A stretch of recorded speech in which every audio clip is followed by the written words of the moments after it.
Joining us now is Brendan Buck, former aide to House Speakers Paul Ryan and John Boehner. Brendan, there was a time in American politics when people let bygones be bygones, but that does not seem to be the case when it comes to what happened during the debt ceiling fight. I personally am surprised that the House Freedom Caucus is still so incensed over that deal.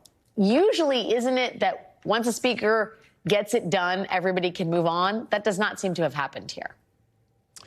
Well, I think maybe they moved on, but they don't forget. And I think that's where Kevin McCarthy's problem here is that some people gave him a pass, but even the ones who you might have been surprised supported him have kind of said, well, we're going to look down to the appropriations fight, the actual spending of money later this year. And if we don't end up cutting spending much below this deal, then we're going to have a real problem. I mean, look, that's what Marjorie Taylor Greene's problem here. It's not so much that she's fighting with her colleagues. It's that she's become an ally of the speaker. And she and folks at home could be excused for thinking that the Freedom Caucus exists primarily to advance conservative ideas.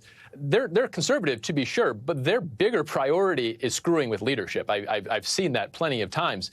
And Marjorie Taylor Greene has become not just an ally, but a shield from a lot of conservative criticism of the speaker. And I think probably in the view of the Freedom Caucus, she's become a pawn of the speaker. And at times, you know, it's not just supporting Kevin McCarthy for speaker, which she did. It's defending things like the debt limit deal.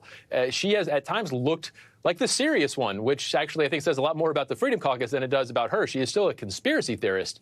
But it tells you the kind of challenges that Kevin McCarthy is facing. They saw what happened, and they haven't forgotten. They're just waiting until the next opportunity to strike. Well, I mean, it just bears mentioning that they could have scuttled the deal. They could have scuttled the debt ceiling deal if they had wanted to. Could they not have? I mean, they had enough votes to make Kevin McCarthy's life very complicated, and they didn't. And now they're angry. And in some bizarre Twilight Zone version of Congress, Marjorie Taylor Greene was the adult in the room who Kevin McCarthy has now lost. And to your point, how critical is she / was she in those fights where he had to get the far right-wing members of the conference on board? I mean, how much of a weapon, for lack of a better term, has he lost in the fact that she's been booted from the House Freedom Caucus? Yeah, I still think she'll be useful to him. But what ended up happening in the debt limit deal is she helped Kevin McCarthy make all of those people irrelevant. The bill passed with a huge majority. You're really able to basically ignore the Freedom Caucus, and they hate that. They hate being ignored in anything that's going on.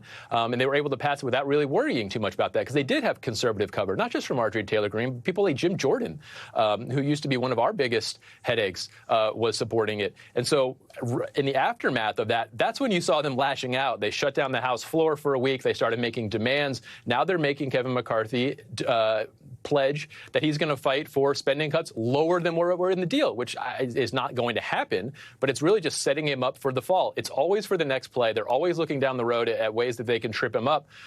They got, I think, maybe a little bit outmaneuvered on the debt limit deal, and I think they are looking for revenge next time around. Yeah, well, they have a big appropriations fight in September when they could shut down the government, which seems almost like a foregone conclusion to all of this. But in the meantime, they're going to, defund the FBI and the DOJ? I mean, that seems, in a word, cuckoo. And yet, how much is this something that the GOP now actually has to consider inside the House? Look, if you've been telling your constituents for years that the DOJ is not just corrupt, but that it's targeting people like you, regular folks out in red America, eventually your constituents are going to expect you to do something about it. And so that's where we are now. There's been so much anger built up, so many accusations made that when the time comes to fund the DOJ, people are going to demand some type of action taken. And obviously they're talking about other things like impeachment. So there may be different release valves they can use for this. But at some point, the bill is going to come due with all of the promises you've made. Oversight typically works in that you search for facts and then you reach a conclusion. Here, House Republicans have reached the conclusion first. DOJ is corrupt, and now they're searching for facts to back it up and make the case.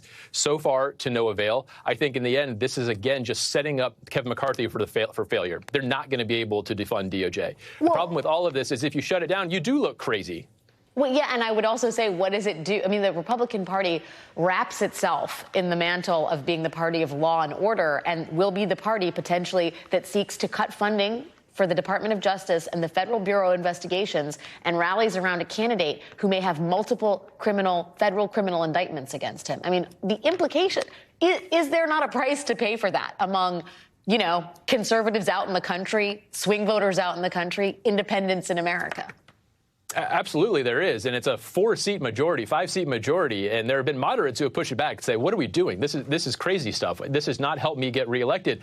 But that's not the culture of the House Republican Conference. The culture is to worry about feeding the base all the time. And they don't care about their swing district, people who put them in the majority. And so they often get overruled. I'm sure they get run over here. And the big question will be whether 4 or 5 of these moderates stand up and say, I'm not voting for this, and push back. They usually don't fight back, but this could be an opportunity where they say enough's enough.